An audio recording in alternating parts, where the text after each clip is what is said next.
সবাইকে স্বাগত। Shariatpur civil surgeon কার্যালয়ে ১৭ তারিখ পরীক্ষা অনুষ্ঠিত হবে। আপনারা সকলে এসএমএস পেয়ে গেছেন।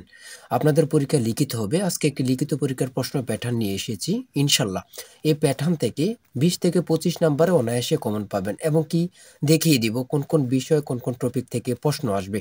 আপনারা অনেকেই পরীক্ষা উত্তীর্ণ হতে পারেন না, কারণ একটি পরীক্ষার প্রশ্ন প্যাটার্ন বোঝেন না বলেই পরীক্ষা উত্তীর্ণ হতে পারেন না। যারা প্রশ্ন প্যাটার্ন বোঝে তারা পরীক্ষা উত্তীর্ণ হতে পারে।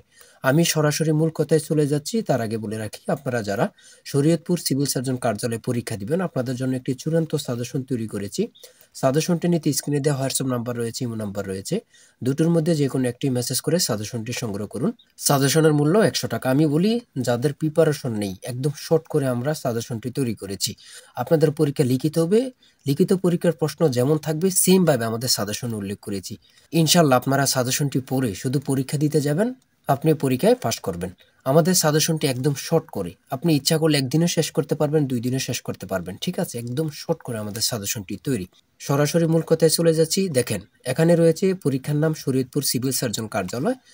সময় থাকবে ৯০ মিনিট, পূর্ণমান হচ্ছে ৮০। পরীক্ষা হবে ১৭/১/২০২৫ সালে। এখানে লিখিত পরীক্ষা হবে। লিখিত পরীক্ষা কি, এটা আগে আপনারা বুঝতে হবে। লিখিত পরীক্ষা একটা সংক্ষিপ্ত সিলেবাস আছে।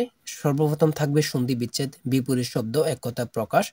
তারপর ইংরেজি থেকে ট্রান্সলেট থাকবে। তারপরে শর্ট করে একটা প্যারাগ্রাফ থাকবে, কারের স্লিপিং থাকবে, অঙ্ক থাকবে, সর্বশেষ সাধারণ জ্ঞান থাকবে। এটাই কিন্তু লিখিত পরীক্ষা। এতটুকুই কিন্তু লিখিত পরীক্ষা। আপনি যদি প্রশ্ন প্যাটার্ন ধরতে পারেন, কোন কোন টপিক থেকে প্রশ্ন আসবে, তাহলে আপনাকে কেউ আটকে রাখতে পারবে না। পরীক্ষায় আপনি ১০০% পাস করবেন। আমি শুধু মূল টপিকগুলো আপনাদেরকে দেখিয়ে দিচ্ছি, ঠিক আছে? আর আমাদের সাজেশনটি সংগ্রহ করলে যথেষ্ট। ১ নম্বরে রয়েছে সন্ধি বিচ্ছেদ করুন। এখানে ৪টি সন্ধি বিচ্ছেদ থাকবে। আপনি যদি পারেন ৪টির জন্য ৪ নাম্বার পেয়ে যাবেন। তারপরে ২ নম্বরে থাকবে বিপরীত শব্দ। ৪টি থাকবে, ৪টার জন্য ৪ নাম্বার। অর্থাৎ প্রত্যেকটি প্রশ্নের জন্য ১ নাম্বার করে। আপনি যদি ৪টার উত্তর পারেন তাহলে ৪ নাম্বার পেয়ে যাবেন। তারপরে ৩ নম্বরে রয়েছে এক কথায় প্রকাশ করুন। এখানে ৪টা থাকবে, ৪টার জন্য ৪ নাম্বার থাকবে। যদি আপনি ৪টার উত্তর পারেন তাহলে ৪ নাম্বার পেয়ে যাবেন। তারপরে ৪ নম্বরে রয়েছে অর্থসহ বাগধারা লিখুন। অর্থসহ বাগধারা থাকবে, ৪টা থাকবে, প্রত্যেকটার জন্য ১ নাম্বার করে। তারপরে ৫ নম্বরে থাকবে শুদ্ধ বানান লিখুন। এখানে শুদ্ধ বানান ৫টা থাকবে অথবা ৪টা থাকবে, প্রত্যেকটির জন্য ১ নাম্বার করে। এখানে অশুদ্ধ বানান দেয়া থাকবে, এখানে শুদ্ধ করে আপনারা লিখতে হবে। ৪টার জন্য ৪ নাম্বার। তারপরে ৬ নম্বরে রয়েছে কারেক্ট দ্য সেন্টেন্স, অর্থাৎ এখানে সঠিক উত্তরগুলো আপনারা লিখতে হবে। ৫টা দেয়া থাকবে, ৫টার জন্য ৫ নাম্বার পেয়ে যাবেন। তারপরে ৭ নম্বরে রয়েছে ফিল ইন দ্য গ্যাপস। এখানে ৫টা থাকবে, ৫টার জন্য ৫ নাম্বার দেয়া থাকবে। তারপরে ৮ নম্বরে রয়েছে কারেক্ট স্লিপিং। এখানে ভুল শব্দগুলো দেয়া আছে, আপনি সঠিক শব্দগুলো এখানে লিখবেন, অর্থাৎ কারেক্ট স্লিপিং করবেন, সঠিক শব্দ লিখবেন। তারপরে ৯ নম্বরে রয়েছে right ৫ sentence on the Padma bridge, অর্থাৎ শর্ট করে আপনি একটি প্যারাগ্রাফ লিখতে হবে। এখানে পদ্মা ব্রিজ না থেকে অন্য প্যারাগ্রাফও থাকতে পারে। ৫টা সেন্টেন্স লিখবেন একদম শর্ট করে, হয়তো কোনো লেখা লাগবে না। আর আমাদের সাজেশনে প্যারাগ্রাফ, অনুচ্ছেদ সকল কিছু কিন্তু খুব সুন্দরভাবে দেয়া আছে। ১০ নম্বরে অঙ্ক রয়েছে এক ব্যক্তি তার আয়ের ৫% আয়কর দেন। তিনি ৬০০ টাকা আয়কর দিলে তার মোট আয় কত? এখানে অঙ্কটি সমাধান আছে। প্রত্যেকটি অঙ্কের জন্য আপনাকে ৫ নাম্বার দেয়া হবে। তারপরে ১১ নম্বরে রয়েছে একটি ত্রিভুজের ৩টি বাহুর দৈর্ঘ্য ১৩, ১৪, ১৫ মিটার। ত্রিভুজটির ক্ষেত্রফল কত?